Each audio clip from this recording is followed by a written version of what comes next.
If you want to be a writer, you must do two things above all others: read a lot and write a lot.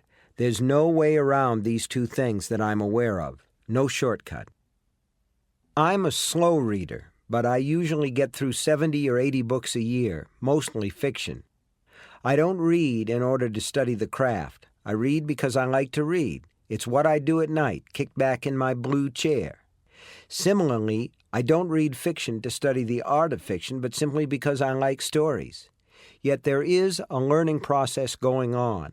Every book you pick up has its own lesson or lessons, and quite often the bad books have more to teach than the good ones. When I was in the 8th grade, I happened upon a paperback novel by Murray Leinster, a science fiction pulp writer who did most of his work during the 40s and 50s, when magazines like Amazing Stories paid a penny a word. I've read other books by Mr. Leinster, enough to know that the quality of his writing was uneven. This particular tale, which was about mining in the asteroid belt, was one of his less successful efforts. Only, that's too kind.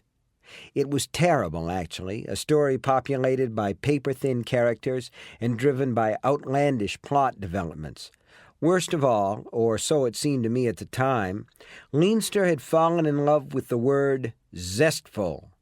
Characters watched the approach of ore-bearing asteroids with zestful smiles. Characters sat down to supper aboard their mining ship with zestful anticipation. Near the end of the book, the hero swept the large-breasted blonde heroine into a zestful embrace. For me, it was the literary equivalent of a smallpox vaccination. I have never, so far as I know, used the word zestful in a novel or a story. God willing, I never will. Asteroid Miners, which wasn't the title, but that's close enough, was an important book in my life as a reader. Almost everyone can remember losing his or her virginity, and most writers can remember the first book he or she put down thinking, I can do better than this. Hell, I am doing better than this. What could be more encouraging to the struggling writer than to realize his or her work is unquestionably better than that of someone who actually got paid for his or her stuff? One learns most clearly what not to do by reading bad prose. One novel like Asteroid Miners, or Valley of the Dolls, Flowers in the Attic, and The Bridges of Madison County, to name just a few, is worth a semester at a good writing school, even with the superstar guest lecturers thrown in. Good writing, on the other hand, teaches the learning writer about style, graceful narration, plot development, the creation of believable characters, and truth-telling. A novel like The Grapes of Wrath may fill a new writer with feelings of despair and good old-fashioned jealousy. I'll never be able to write anything that good, not if I live to be 1,000. But such feelings can also serve as a spur, goading the writer to work harder and aim higher. Being swept away by a combination of great story and great writing, of being flattened, in fact, is part of every writer's necessary formation. You cannot hope to sweep someone else away by the force of your writing unless it has been done to you.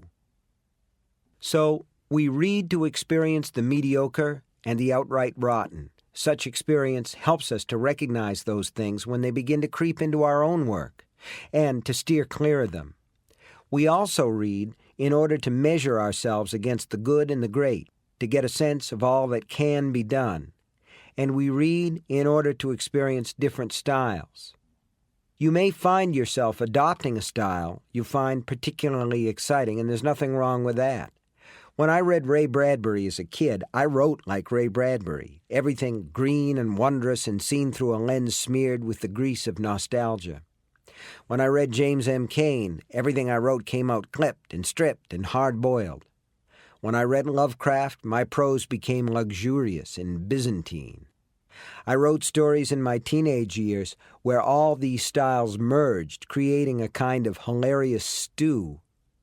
This sort of stylistic blending is a necessary part of developing one's own style, but it doesn't occur in a vacuum. You have to read widely, constantly refining and redefining your own work as you do so.